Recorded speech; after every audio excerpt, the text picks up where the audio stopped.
بسم اللہ الرحمن الرحیم نحمدہ ونصلی علی رسولہ الکریم۔ اس سے پہلے میں نے شیئرز کے موضوع پر کسی قدر تفصیل کے ساتھ گفتگو کی تھی۔ اسی سے قریب تر ایک صورت میوچول فنڈ کی ہے۔ اس وقت میں اس سلسلے میں آپ سے کچھ عرض کروں گا۔ اگر غور کیا جائے تو میوچول فنڈ بھی بنیادی طور پر شیئر ہی پر منحصر ہے۔ شیئر مارکیٹ ہی سے استفادے کی ایک شکل ہے۔ فرق یہ ہے کہ اگر آپ شیئر خریدتے ہیں تو آپ براہ راست کمپنی کا انتخاب کرتے ہیں اور اپنی مرضی کا شیئر خریدتے ہیں، اور میوچول فنڈ میں آپ کسی شخص کے واسطے سے شیئر خریدتے ہیں جو آپ کے لیے شیئر خریدے، اس کی خرید و فروخت کرتے ہوئے اس کو آپ کے لیے زیادہ سے زیادہ فائدہ مند اور نفع آور بنانے کی کوشش کرے۔ تو اس لیے بالواسطہ طریقے پر یہ شیئر ہی کی خرید و فروخت کے دائرہ میں آتا ہے۔ اس کی تفصیل یہ ہے، ایسے تو اس کی فنی معلومات اور میوچول فنڈ کی مختلف قسمیں یہ بہت ساری ہیں۔ میں نے اپنی کتاب جدید مالیاتی ادارے میں بھی اس کی کسی قدر وضاحت کی ہے، لیکن میں یہاں اس تفصیل میں جائے بغیر اس پہلو پر آؤں گا کہ میوچول فنڈ کا حکم شرعی کیا ہے، اور میوچول فنڈ سے جو لوگ منسلک ہوں وہ ان کا اور فنڈ کا رشتہ کیا ہوگا۔ میوچول فنڈ میں بنیادی طور پر ایک فنڈ قائم ہوتا ہے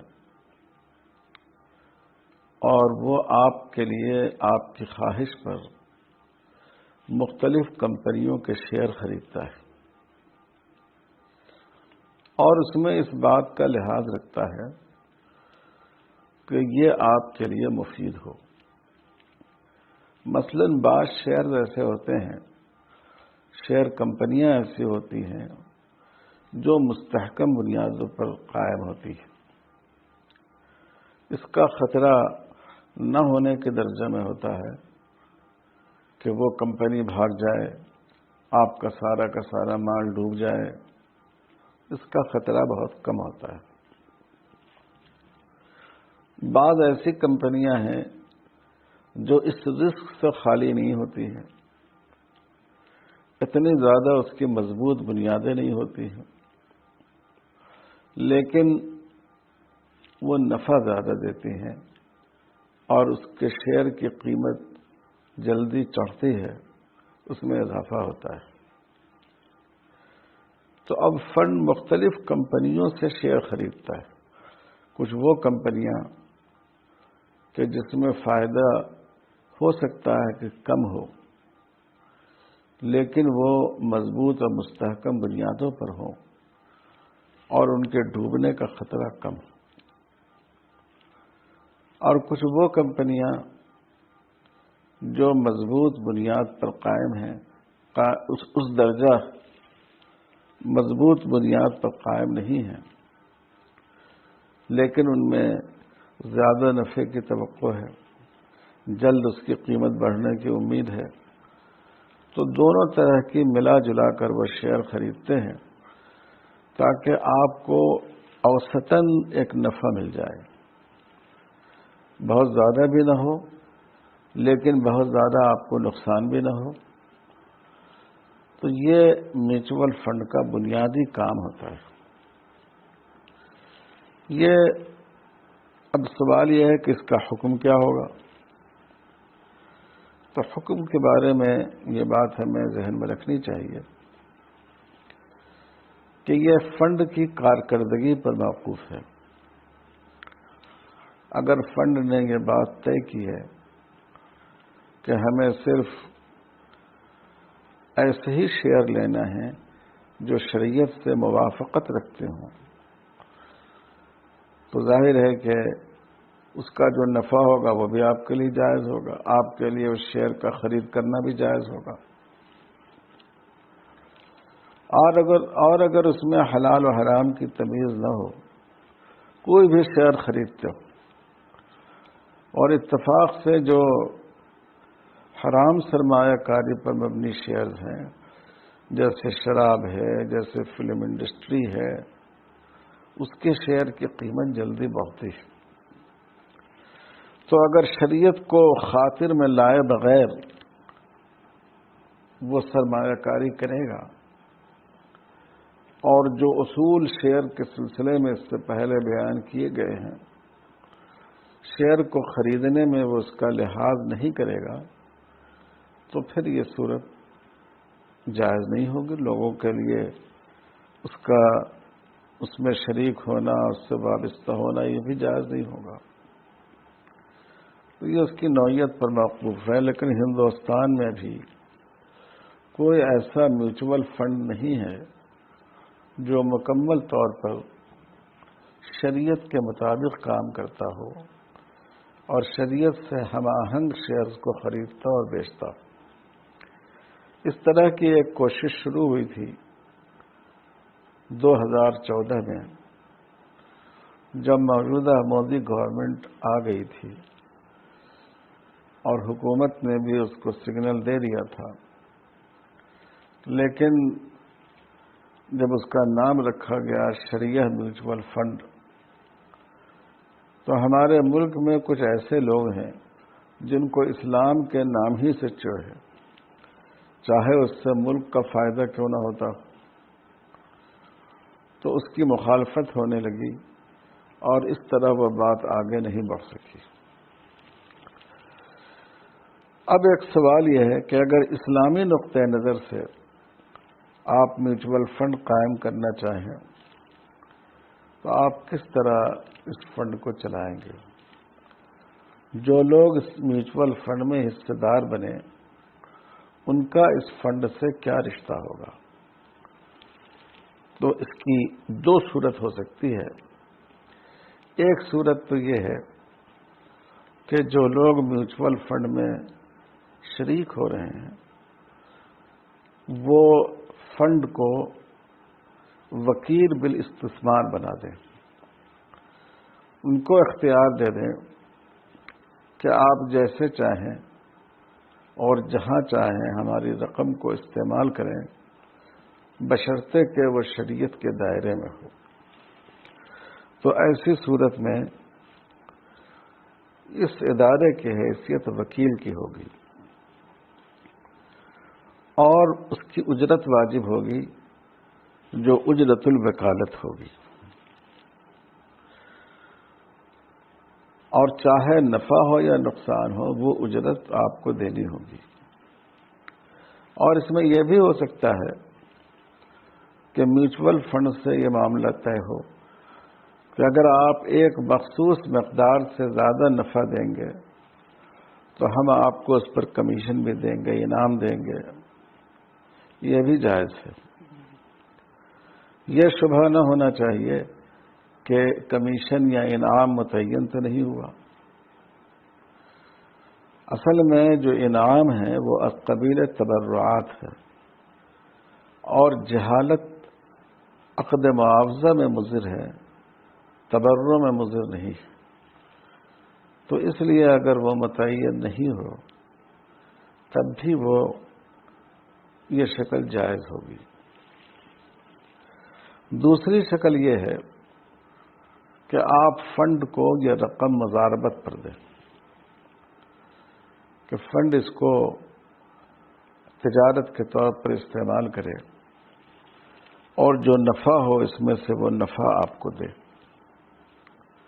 یہ دوسری شکل ہوگی. پہلی شکل میں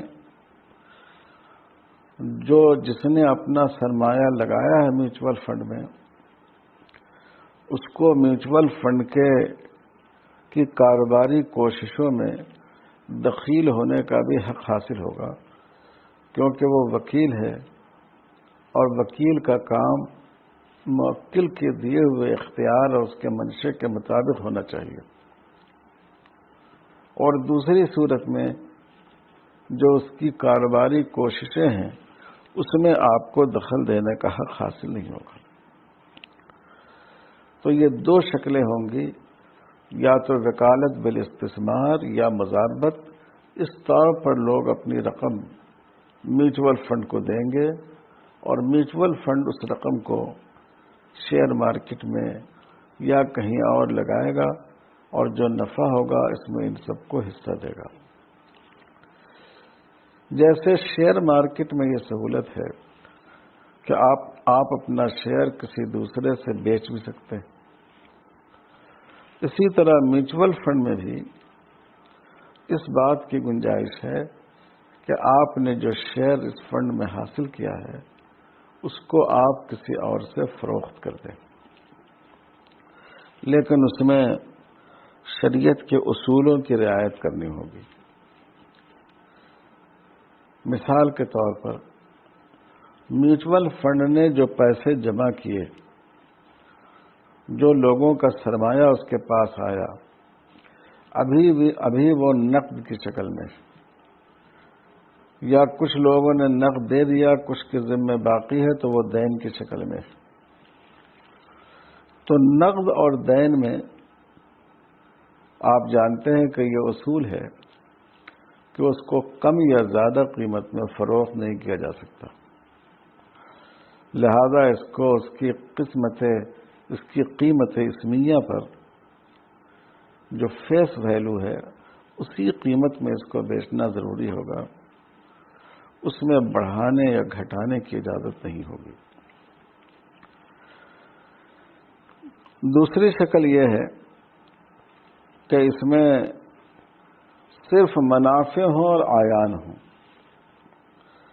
یہ سرمایہ ابھی جس شکل میں ہو میوچول فنڈ کے پاس، وہ عین کی شکل میں ہو، سامان کی شکل میں، یا اس نے اس سے نفع حاصل کرنے کا حق حاصل کیا ہو، منافع ہو، جیسے بلڈنگ ہے اس کو اس نے کرائے پر لیا ہو، تو اس شکل میں آپ آزاد ہیں، آپ جس قیمت میں چاہیں اس کو فروخت کر سکتے ہیں، اس میں قیمت کی کوئی حد متعین نہیں.